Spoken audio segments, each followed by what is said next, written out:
Music. It's music to my ears. Yeah, we've been talking a lot of music. Where are we at in this series, if you count Tim? Yeah, so we talked with Tim, and we really were looking at the wisdom behind music selection. That's right. For, what a congregation might sing. And we were looking at a couple of pointed questions, like, could you sing what you might consider a well-written song? Even if it was, if it came maybe from a reckless source. And then we even talked about maybe some songs like that, like Reckless, the wisdom of that, and maybe just the philosophy of how you pick out a good song. Like what would be a song that would kind of meet that criteria of what you would want to sing versus a song that you wouldn't want to sing. And it's not necessarily saying that some songs are bad. It's just like you got 4, 5, 6, depending on who you are, songs in your service. Limited space. You have limited space, so let's put the best in. It's great. And so then we went from there. And did we go to exclusive psalmody from there? Yes. Yeah. And we kind of went down this pathway. Some churches out there are like, we're going to sing the Bible and nothing else to prevent some of that issue. We talked about the rebel Isaac Watts and his revolutionary hymn, and his view was, we want to sing about Christ. But in his day, got a lot of pushback. We look at it from our vantage point. We're like, that's crazy. It's almost like, why do we got to sing hymns? Like, they're so old school. It's funny thinking they're rebellious. And in the spirit of the good hymn writer, you might call this one, When I Survey Worship Through the Years, instead of the Wondrous Cross. so the episode today, that's right, is a survey kind of on music and music in the history of the New Testament church, would you say? Perfect. Yeah. We're going to hit, every maybe few hundred centuries and march our way up all the way up to the 2000s. And will we see like AC/DC or Def Leppard in this list? Probably not. Even though I think if you're familiar with Perry Noble at what's the church in Greenville? New Spring. New Spring, yeah. On Easter Sunday, they always made it. They wanted to stand out. Yeah. And one way they opened up their service with good old Highway to Hell, just to really set the tone. Nice. That's what you want in worship. Nice. So that might be the extent of AC/DC. Yeah. I was preaching at my home church, and this was the previous pastor, so it's not the current pastor, but I asked the song person. I was preaching on the Jars of Clay passage, and if you were a fan of Jars of Clay, there's that hidden track at the end that started out with like the acoustic guitar, and they're like, we have this, and I said, can you play that kind of like and like the pastor came back to him because he didn't know. He's like, what are we doing? Like, turn that off. Like, that was just too so funny, rock and roll or contemporary. He's like, well, Michael asked, like, this goes with his sermon. So, so we'll get into, what was in at what time. Yeah. So we good? I think we're good. Let's go ahead. Take it to the next level. It's great. Let's fire up that twangy music.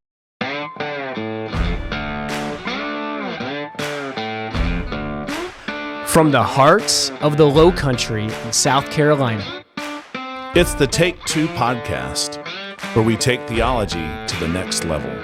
The early church. We're going all the way back to just right after Acts, because I'm sure we should emulate exactly what they did. That's right. Same culture, same time period, same traditions. Yeah, and I think that's the right way to think about it. Everyone's got their traditions, and you think of the early church, they weren't, in a vacuum. They inherited, some of the synagogue life, this temple life, like that would have been in the culture on their mind. And so when it came to worship, I'm sure some of those things played in effect, just like, today, instruments, things in the culture. It's not like you're coming to worship in a total vacuum. So very Jewish in their roots. So you can imagine Book of Psalms. They were singing a lot of these psalms, scripture saturated, very structured, had corporate singing. A lot of times led to memorization, and they would use this worship of songs and psalms and prayer, confession, and these kind of things.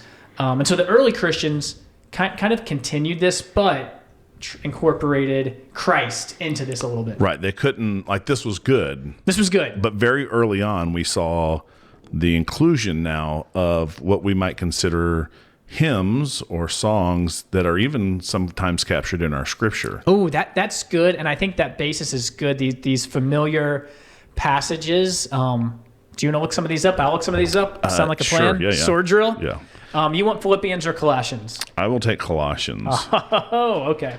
I'll hit Philippians 2, and when you think of Philippians 2, I think, people's minds are probably already going to, Christ's condescension. I will read verses 6 through 11. And it reads, who, though he was in the form of God, did not count equality with God a thing to be grasped, but emptied himself by taking the form of a servant, being born in the likeness of men. And being found in human form, he humbled himself by becoming obedient to the point of death, even death on a cross. Therefore, God has highly exalted him and bestowed on him the name that is above every name, so that at the name of Jesus every knee should bow, in heaven and on earth and under the earth, and every tongue confess that Jesus Christ is Lord, to the glory of God the Father. And really, that is a hymn of sorts, and so that makes sense that would just be carried over into singing. And we know that because of how it's structured in the original language and how it's kind of set apart stuff. Here's another one. Colossians 1:15 says, "For he is the image of the invisible God, the firstborn of all creation. For by him all things were created, both in the heavens and on earth, visible and invisible, whether thrones or dominions or rulers or authorities. All things have been created through him and for him. He is before all things, and in him all things hold together. He is also the head of the body, the church, and he is the beginning, the firstborn from the dead, so that he himself will come to have first place in everything.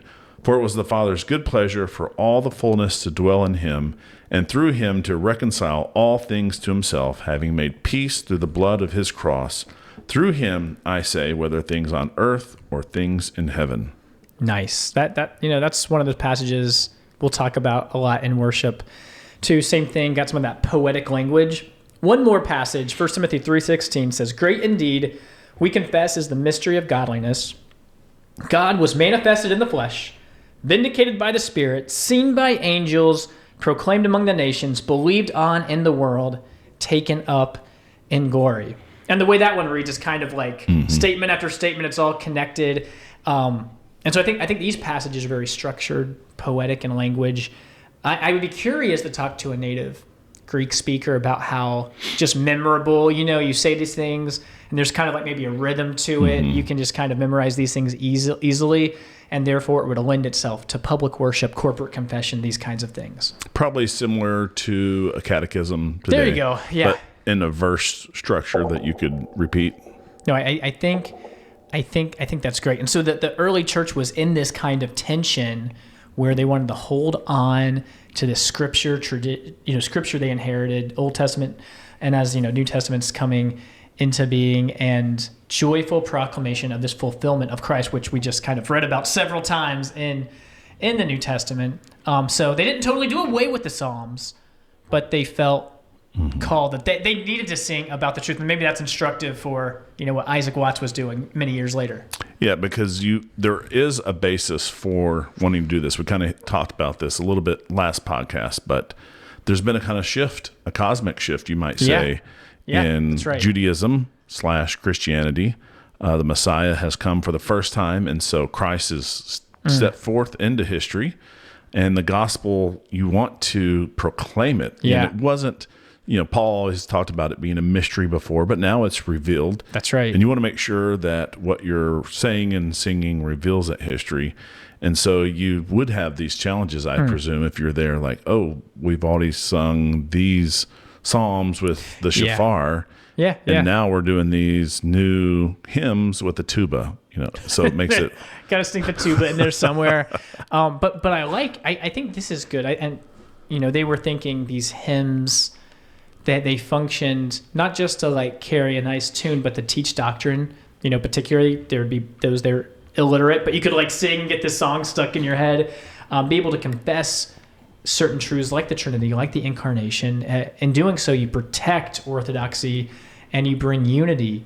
When you probably find yourself, you're walking around, you get the song stuck in your head or whatever. Hopefully it's a good song, and you're oh man, you can nail down, really good truths because you're singing it over and over. Yeah. Versus like you're like, oh, why is it stuck in my head?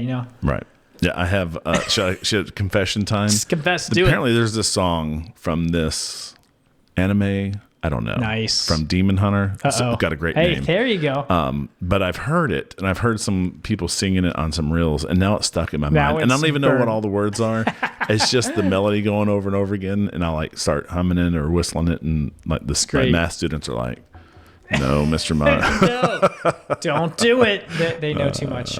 So that's a good example of a bad example. Yeah, it just like But gets if you stuck had like a in hymn your head. stuck in your head, that's good because it's going to instruct you. Oh, I like that a lot. So that really flyover view, first through fourth century, really we're kind of transitioning more, out of the fourth century through the 8th century, the patristic era a little bit. See what were they all about? So during this time, we've had another shift more like socially now, because before then Christianity was illegal. Yeah. And we had, if you study this, that, the first 3 centuries, it's kind of hit and miss. There's pockets of like great persecution versus not as big persecution. So it's hard to like label it all, but we do know like there was those big times when Christians were being thrown into the Colosseum. Now with Constantinople here and, the establishment of Christianity as a legal, religion, now you kind of see like the whole Roman world start to turn on this worship music. So you get like these major figures that stand out. You may have heard of some of these, maybe not.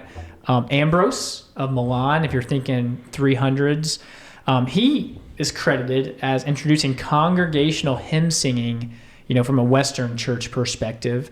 He used hymns on purpose, very specifically and purposely, to combat Arianism. Hey, if you're going to come attacking Christ's divinity, we're going to have some of these songs are going to be built around that to help strengthen our church. So St. Nicholas used his fists to combat Arianism, Yeah. and Ambrose used songs. I love it. There you go.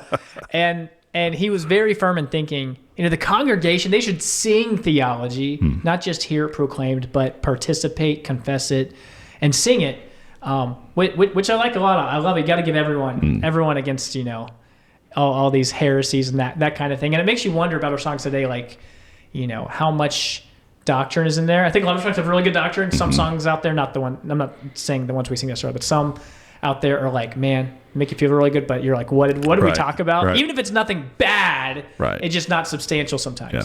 All right, next up on our list is Gregory of Nazianzus. I love Is that good? place. I've been there a couple Many times. times. Yeah. Wrote some hymns defending the Nicene orthodoxy. Okay. So you see a trend here. Yeah. They're kind of motivated by this theology to get it That's right. Use poetry to articulate the Trinitarian theology. So both these guys so far are really trying to use hymns to help shape the doctrine of the congregants. Yeah, and this next guy, Ephraim, the Syrian, kind of moved into that mode. You mentioned it earlier, catechism, that his songs kept teaching doctrine through things like metaphor, repetition, beauty, and we just kind of keep building and building and building, where most of these hymns, or a lot of these hymns, would revolve around things like the Trinity, Christ's divinity and humanity, things that were going on in the culture. They were made so they could be memorized easily, very repetitive, accessible, meant to be sung in community, and in this kind of maybe this catechism idea. Often got this like a call and response kind of sing method to it. It's like, is he worthy? That's a call and response. That's right. Yeah, That's right. Yeah. So hopefully, kind of a summary of what we've seen. We see these songs are teaching but they're kind of even weaponized against some heresies of the day to combat those, and the pastors use those for formation in their congregation. And like we said, corporate worship. So it's not just hearing someone singing or teaching a song, but we're all going to sing together. Yeah. Are there any places other than the church that you would say we'll just leave it to Americans? Yeah. Get together and sing corporately? The only thing I can think about is like a sports game. You know what I Yeah. mean? Like you get and you sing like a fight song or you sing a chant of sort. It's different, but I'm trying to think like where else there would be like. Yeah, maybe some popular songs that they play and everyone starts singing them more. Yeah, that's right. Seventh inning stretch, maybe. Yeah. Yeah, take me out to the ballpark.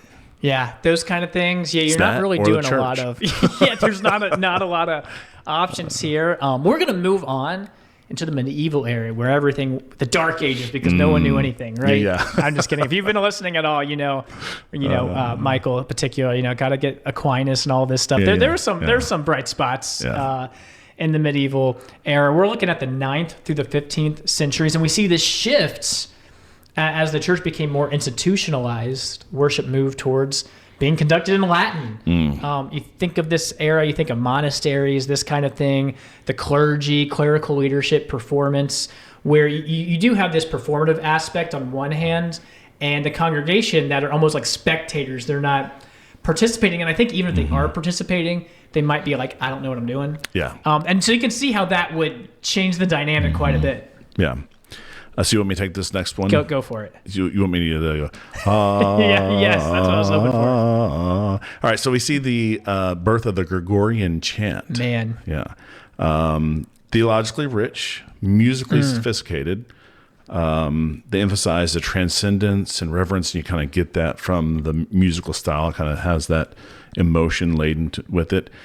But you're going to have to be trained. It's not going to be something you can just come in and sing. And so it's like limited congregational involvement. So you think that we have an entertainment issue here today with art, but this was performative even back in the Middle Ages. Yeah, it's funny moving through these different eras, and you kind of see, what tracks with today, what doesn't. You've all probably walked into that service where it's like, this is entirely too high. I'm not going to be able to sing this, or that kind of thing. Or you walk in and it's like, oh, all the lights are on the stage. Everything else is dark. It's almost like this, like not saying all that is bad necessarily, but you can see like when it is performative versus engaging, and there's different ways you can do it, and nothing's perfect. And think about, do we have choirs? Do we not have choirs? All these things. Do we have a band? Do we not have a band? Do we let females sing or not? That's right. Is it like one person in the middle, the band to the side? Is the whole band on the stage? It's like there's a lot of ways you can go with this, right? Yeah. All right, so a little bit of irony here. Hymns were preserved with great care. The theology remained intact, but worship became less accessible to your average believer because of this performative aspect of it. And you also think of like this Latin and stuff. It's probably not as much as in those days, but I could see like a newish believer singing some hymns, and you're like, I don't know what this word means. Like, there's like a little bit of that that's like still English not that long ago. Right. But things to think about as you're engaging in worship. And I always love it when a worship leader might be like, this is a weird phrase. We're going to sing this song. This is what it means. And it's like you kind of like bring the people into it, But we're going to transition into the Reformation, which you might think, man, all the Reform folks against the Catholics, this is great. But there's a little bit of disagreement within the Reformed community, right? The Reformation, they kind of asked this very important question: who is worship for? And then a follow-up question: how does God teach his people? So I'll start with Martin Luther, the strong-willed guy, very strong advocate for hymns. He was a big into music, believed music was a gift from God for proclaiming the gospel. We're all probably familiar with "A Mighty Fortress is Our God." It is kind of like a strong.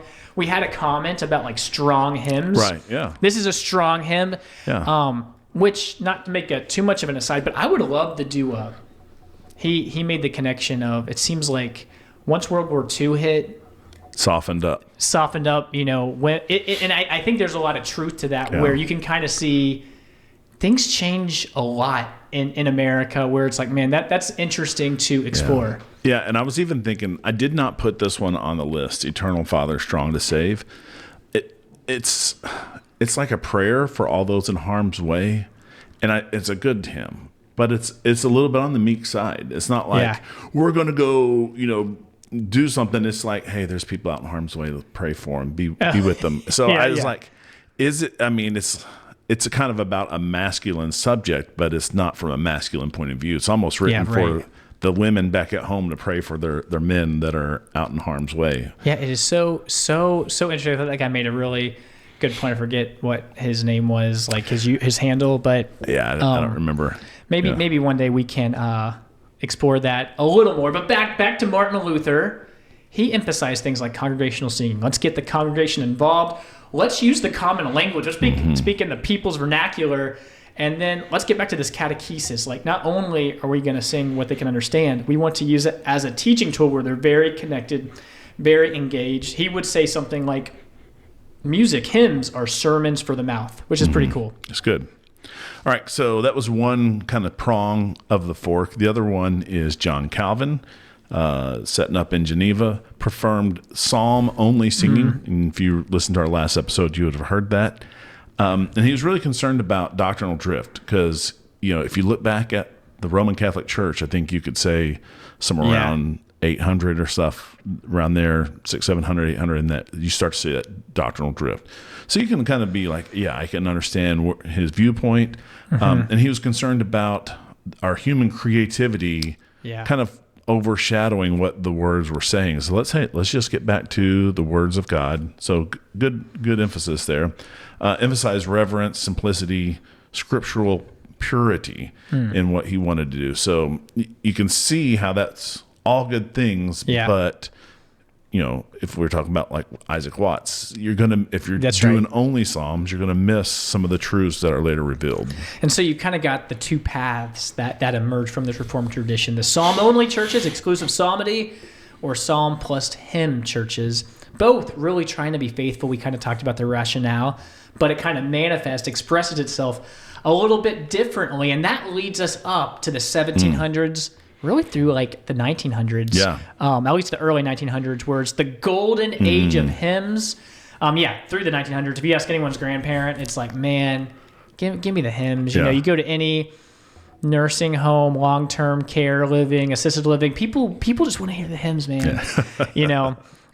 So hymns flourished in this era because it was coming out of this theological clarity of the post-Reformation, where doctrine again was like, we need to know this stuff so we stay on the right path. We don't have to break away. Put it in the lips of the common people. And people have to be able to read Scripture and sing Scripture. And so there's this emphasis on personal faith, conversion, assurance of salvation. All these things are kind of, coming together. And more, for better or for worse, I think we also see you have Catholicism, this big institution, and it starts becoming more personalized where, which in some ways is good. You start owning things, but in other ways you can get all these little splinter groups as well, All right, some key figures of this golden era. I'm looking through here. I'm surprised Fanny Crosby didn't make the list. I know. Yeah, but Isaac Watts, we've already talked about. Yeah. So he was kind of the father of where we aren't singing Christ. And so he kind of really pushed our modern hymnody, and he wrote hymns that paraphrase Scripture, but he wasn't afraid to go, okay, here's an allusion to Christ. Let's make that explicit, and you see that like "Enjoy the World" or the "Wherever the Sun May Shine." That's exactly right. Yeah. Charles Wesley wrote a ton of hymns. He really was more on the experiential side. What's the lived experience of salvation? We have theology, but we're bringing some emotion into it as well.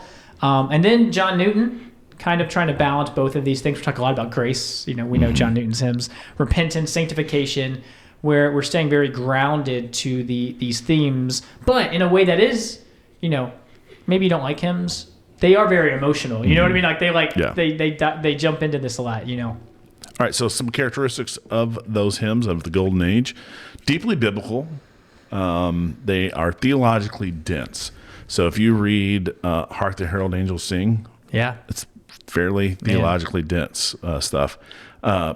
You probably have some memorized. I have some memorized because they're kind of memorable things. So much, there's like more continuity with hymns than in today. A good song comes out every year, and it's kind of hard to keep up in the same way with hymns. It's like, man, I mean, most of us know at least the first and the last verse of a lot of these hymns. Maybe some of the middle ones we don't, but it's like you're singing and the last, whatever.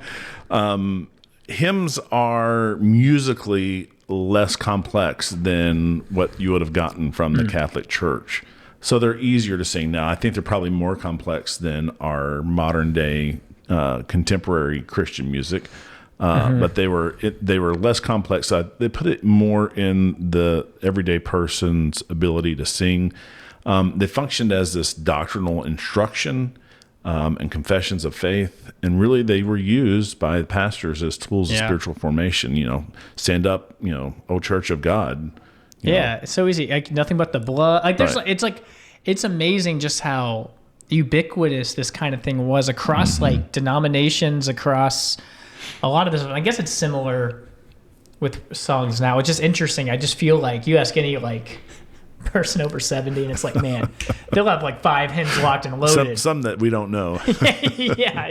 Exactly. Well, let's talk a little more. Why did the church embrace hymns? What was the theological rationale? We mentioned a little bit of it, but you say any of these hymns, most of them are very explicit in terms of their Christology, where there's a lot about the cross. Like every hymn talks about the cross, grace, resurrection, redemption.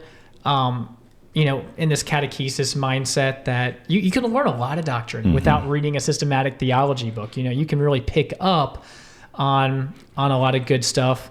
The congregation just love hymns. That's what you know what I mean. I just feel like older. It's like you're very involved. Like the hymn book, you have like 800 hymns, and you're always like picking out your hymns, that kind of thing.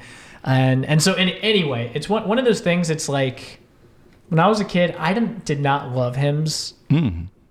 I loved it because I was a music guy. Gotcha. So I would, get there and I would, sing the bass part for sure. But that's something I've appreciated more as I've gotten like older. I'm like, I kind of miss like it's really hard just winging a new song versus like at least I'm not good at music, but at least you can kind of know where it's going versus like maybe we're holding this out or not. Because every now and then a song will be like the last word on a phrase means nothing. It's going to bleed right into the next one. You're like, I don't know what to do. It's very hard. Yeah.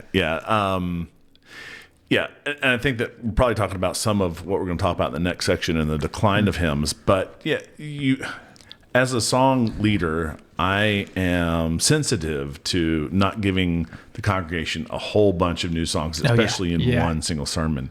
And if I do introduce a new song, I try to say, hey, we're going to introduce a new song before, like maybe even the Wednesday before, and put it on our group. Like you can be listening to it and thinking of it and kind of getting it into your mind.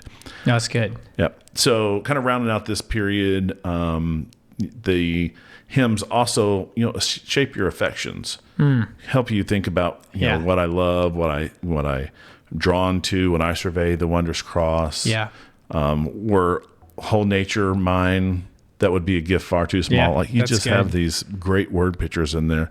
And emotion flowed from truth. It was grounded there instead of, replacing truth. It wasn't just about emotion for emotion's sake. Yeah, that's the trick. It's almost, I feel like you're more hard pressed today to really get strong doctrine because I think people are just like afraid. They're like, I can say Jesus, I'll say resurrection, but I don't like develop these a whole lot because then I don't know, it gets hard to understand, or maybe you like start splitting hairs too much. I don't know. We need a song that talks about, I don't know what you're going to I like it. I can't think of the word that's when you're justification. Okay, yeah. Sanctification, glorification, and then adoption, like maybe a verse that deals with each one of those different parts. That's actually a great idea. You hit all of that.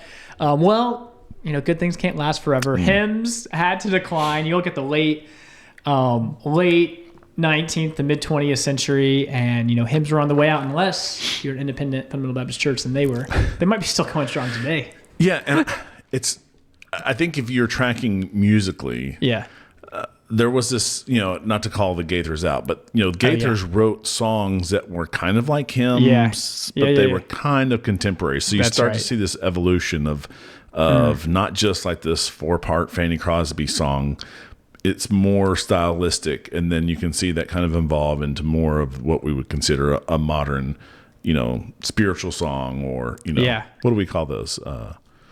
What we call it? I don't know. I'm blanking, but that's good, and I think it kind of dovetails where culture was going. Faster pace of life, preference for immediacy, brevity. We can see that's continuing into today's culture. Just kind of keeps on going. Revivalism was the shift from doctrinal depth to emotional response. And you kind of see this bridge everything here where it's like really, I don't know, it's kind of like in the culture we have revivals, evangelists, all of these things. And I think all of this stuff kind of goes together where you see that in hymns, but then you kind of see it as we transition out of it, and hymns at the end of the day are kind of like, oh, they're so formal, they're so outdated, they're so stiff. They just don't seem modern, and eventually kind of fade over time. All right. Next phase, the praise and contemporary worship era, kind of 1960s to present. We probably blame Elvis Presley for this. But you kind of see music across our whole culture changing. And so probably in an effort to keep up with that, we've also changed it. So we get our praise and worship movement influenced by some of our charismatic friends. And kind of, even today, like when you say all the kind of leading songwriters, I feel like it is those on the charismatic side. When you think of like Bethel, Elevation, Hillsong, it just seems like that's like the people that are producing like songs that are super popular. Yep. Them, and like we said, Elvis, like popular folk music. You hear different type of music and you go, that kind of stretches what you like in music. You go, we could probably write some Christian words to music like this. No, I think that's good. I think sometimes get a bad rap is the repetition. I feel like Chris Tomlin just knows how to take a chorus and make it go a million times. The worst one ever was "I Can Sing of Your Love Forever," because I think that they wanted to make simulate like you were singing of His love forever, because that line would repeat. I remember it seemed like for 5 minutes. I could sing of your love forever. I could sing of your love forever. And then that would just repeat and repeat. Talk about repetition.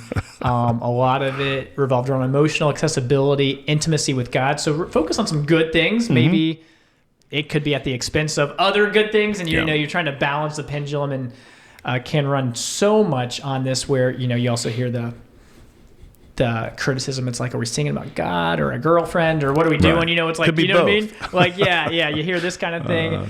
So eventually songwriters replaced hymn writers, band-led worship, that kind of becomes the norm. And, like we go to a very conservative church. Like I'm sure, I don't know when the change happened, but I'm sure it was like weird, or it's like, we're not going to have a guitar or drums. Yeah. That's probably the big one. Whoa. Yeah, it's like little things like that. And now it's like no one cares about drums. But 20 years ago, people really cared about drums a lot more. They did, It's actually kind of funny. It's kind of crazy. Like how much the same people won't care now, but they cared 20 years ago. Or go, man, it seemed like a little flat today. We didn't have drums. We didn't have a drummer today.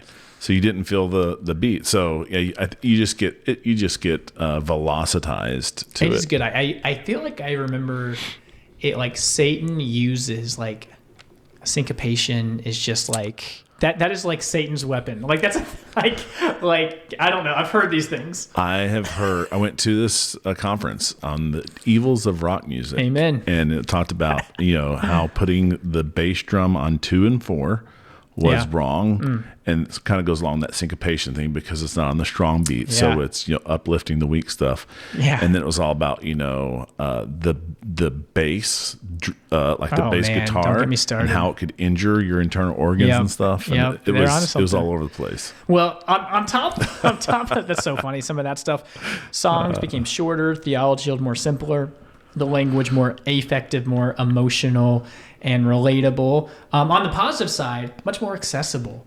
You do have that emotional engagement, and it's quote unquote fitting in with the culture where it's not so stiff and wooden and old school. But on the negative side, maybe the doctrinal robustness is not there. It comes off shallow. It's more individualistic. It's not corporate. And worship is more of like a vibe, an atmosphere, and there are problems with that where you can see people kind of drift. Yeah. So where does that leave us today? I think you can go to 10 different churches and get 10 different worship singing experiences, because there's a lot of different options out there.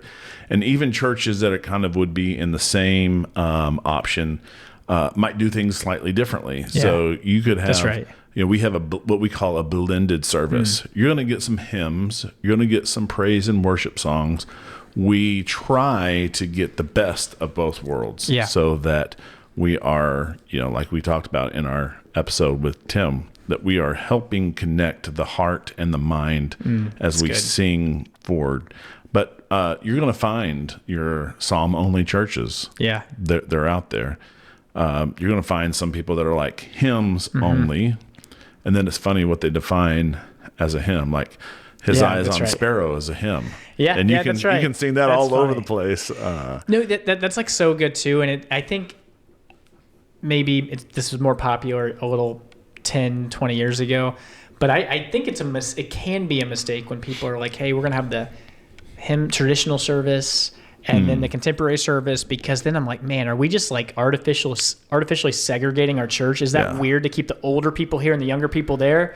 Like, I feel like that's what other segregation would be good. When he said, do everything for unity's sake, right? Yeah. It's like, man, if you can combine them, great. And it's like, man, if you have to separate them, it's just like, it'd be weird to be like, hey, here's a sermon just for, I don't know. It's like, it's weird when you break up the church in that way based on some of those preferences. I know there's good reasons behind it, but it's just like, why would you do that? A lot of churches do that, and people like it. People are like, I know I can get my music that I want. It's very, consumer driven, and it's like, you can get your stuff at church. And it's I great. don't have to be selfless that's right. and caring for one another, and stirring one another up. I can just get what I want. Everything handed to me. I think that's good, but you're right. Everyone, churches, even if you're saying, I want to go to a conservative church, you're going to get much different experience everywhere, right? Yeah. So psalm only, hymn only, contemporary only, like, just the concert, or you could have some blend of that.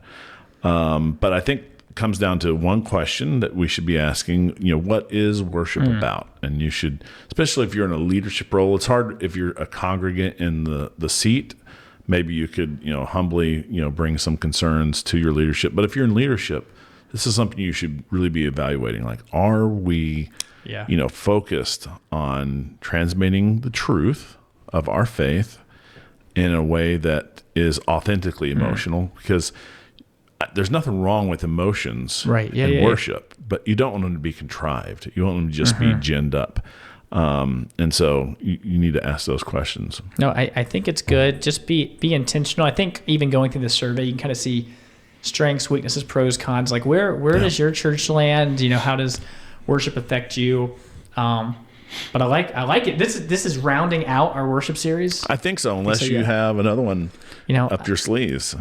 We'll see. I don't think I do, but I feel like I learned a little bit through this. That was good, Tim, kicking us off, and we could run with it a little bit. So just a quick recap. That's right. Yeah, we talked about from the very beginning, kind of bridging that Judaism to Christianity.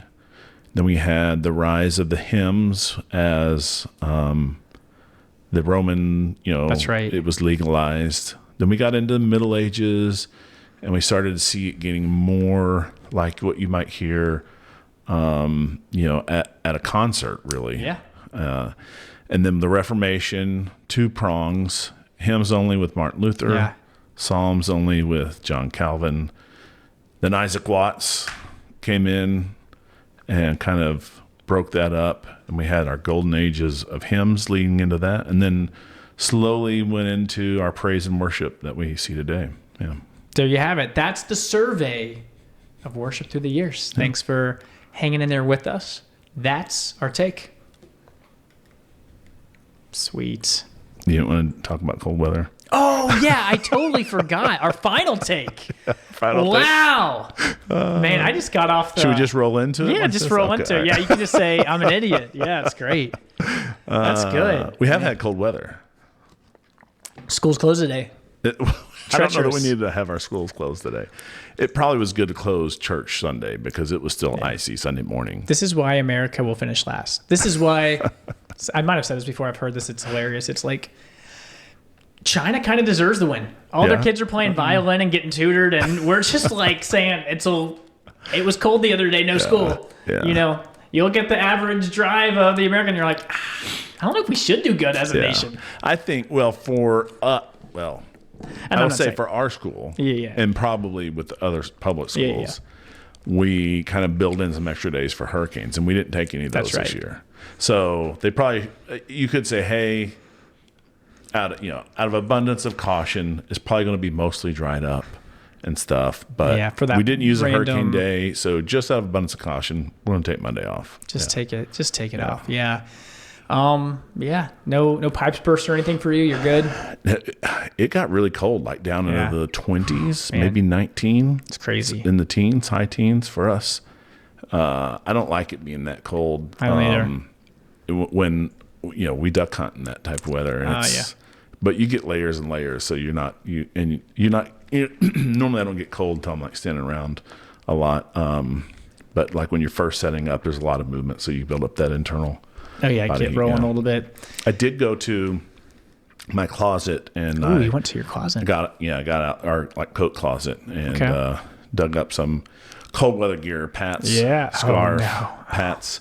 We called them toboggans growing up. We called them toboggans too. Okay. All right. That resonates with me. Yeah. I don't think Leanne gets that. She's like, a toboggan. Yeah, it's a sled. And I'm like, I know it's a sled. Yeah. But even my Michigan family called it that. Wow, so it's not just a Southern thing. I don't know. And my Pat's toboggan. And I wore that into Walmart last night. I think it was last night. 2 mistakes. You wore pack gear and you went to Walmart. Wow. 0 for 2. So I'm walking in and there's this guy walking out and like friendly. Yeah. And I noticed before he notices me, he's wearing like a Steelers coat, Steelers hat. I like this guy. Hard worker. He looks at me and he's like, salt of the earth. He just like his whole expression changes. He probably thought you were spying on him. Thought you were cheating.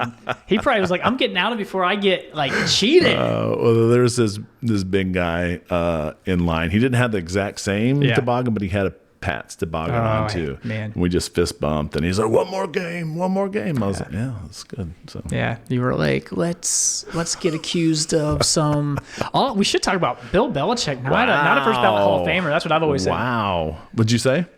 Not a first ballot Hall of Famer. I've always said that myself. Bill Belichick, But it makes you think, how much should, I'm not saying it should, but how much should like being like, you might be a hard worker and competent and successful, but if people like just don't like you just rub everyone the wrong way or are constantly accused of cheating, even if maybe you're doing everything totally above board, how that can affect you. Yeah, it can affect you. Clearly, it affected him. Because on paper, he is obviously a great coach, one of the best. And it's like... Some would argue the best. Yeah.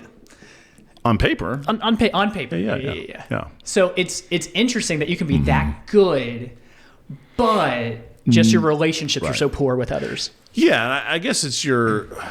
I wouldn't say his relationships are poor with everyone. I don't think... The story that has come out is this Poland guy. I really didn't tune into the NFL until 2010s. So, I was kind of watched some, but I was not like tracking it. There, by all means, there are people who track it even more than I do today. So I'm not saying that's my. But I'm saying really paying attention started 2010s. It just wasn't a huge thing growing up. I was in to band, tuba. Even right. when I played football, I wasn't watching NFL. You know what I'm saying? So, but apparently there was this guy that was with the Giants maybe for a little bit. Something I can't remember. And then the Colts and just couldn't stand Bill. The word is that he instigated some of the negative press on Bill even while he was coaching. That's so interesting. Talk about the guy that used to coach the Steelers and Jerry Johnson, the guy who used to coach. They were on some talk show and they're both saying, the Spygate, we all did that.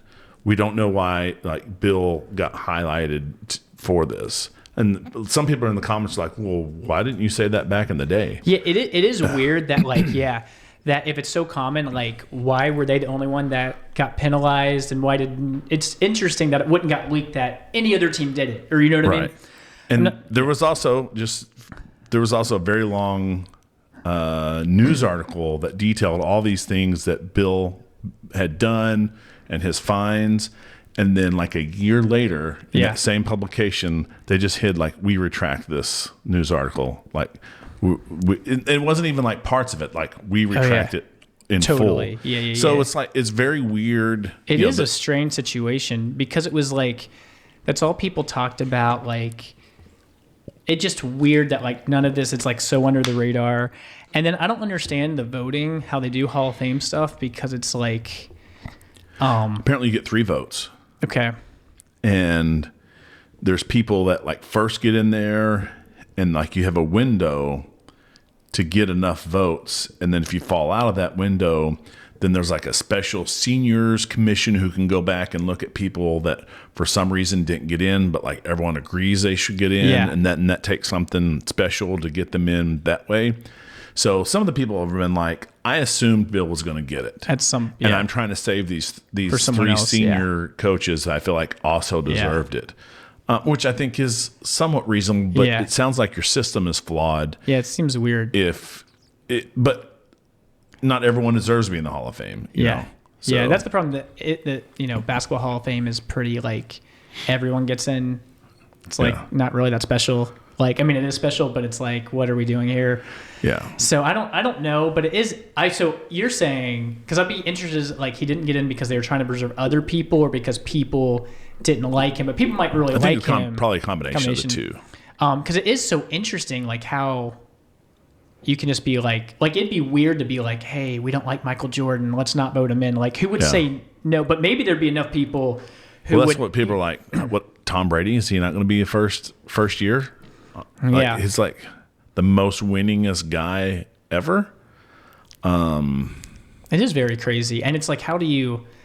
Yeah, I don't know how and it's so hard. It's like you could be like, I don't know. I guess results matter most importantly, but it's like you think about someone like, some of these players that are so good that are like not on a great team. It's like, man, but you can be a good player and find yourself on a bad team or with a bad O-line. What's that guy that was at the Colts? Luck. Andrew, oh, dude, what was his first name? Andrew Luck. Andrew Luck. Yeah. Yeah. It is crazy. And I even think of, have you read these stats about Larry Fitzgerald when he played for the Cardinals? Like, great receiver, caught everything. He actually has more tackles than he has drop passes in his career, which is amazing for a wide receiver that played that long. Yeah. It's like, how do you have more tackles than drops? Yeah. But if you look at the list of quarterbacks, it's like just the worst quarterbacks you've ever seen. Oh, man. It's like, you're like, man, just get that guy in a good team. I did see like a printout of like the recent, like last 20 years Hall of Famers who have been getting in, and the Patriots are underrepresented. Hey, maybe they should just be kind to people. Hey, do unto others. Well, I mean, there's the kindness Hall of Fame and the football Hall of Fame. Which one are we trying to get people into? Yeah, it is interesting that people have to really, like, you have to, and that is the media make up a lot of the Hall of Fame voters? Because if so, because Bill Belichick's kind of the worst of the media. Yeah, I think there are 100 voters. Is that what I saw? No. There's 50 voters, and they had to get 40 of those votes. And 70%, so you're talking about 35. He did not get 70% of votes? No. 70% of the 50 are like media people. Oh, I see. And then the other 30% are like former coaches or former players or something. And you have to get 80%. So you have to get 40 votes out of the 50. Yeah, maybe I could see media doing it because it's so interesting. It's like players feel differently than media on so much. It's like if you go to the NBA and you like talk about Kobe or LeBron with players that like played with Kobe, like LeBron's stats are way better, but they'll always be like, oh man, like they'll always go to Kobe. But maybe everyone in the media is like, well, LeBron's got the longevity, these kind of things. But it's interesting, a player's perspective versus like media perspective on some of these things too. I'd be curious to see how they break down. Yeah. And they're like, well, this is what I saw. Maybe he did technically win more, but it's like, man, that guy just doesn't get it or doesn't, I don't know. But that was great. When I saw that, I was like, man, what. So what good. A great game. Yeah. Made your Steelers' heart proud. Oh, it's great. Anything else you got about this cold weather? Well, no, I will say, I do have thoughts on cold weather. I don't know that the audience wants to hear my anti-global warming rants. I'll just say this is our second year in a row to get snow to stick on the ground, and it's not normal. It's not normal. Yeah. Global warming is a trend of average global temperatures, and it doesn't count for individual storms. I get all that stuff, but when you look at the trends, I just don't think they're there. Check the data. I said it. Yeah, you heard it here. That's our take. Thanks for listening to Take Two. Find us wherever you find podcasts and on YouTube for those who want to watch our videocast.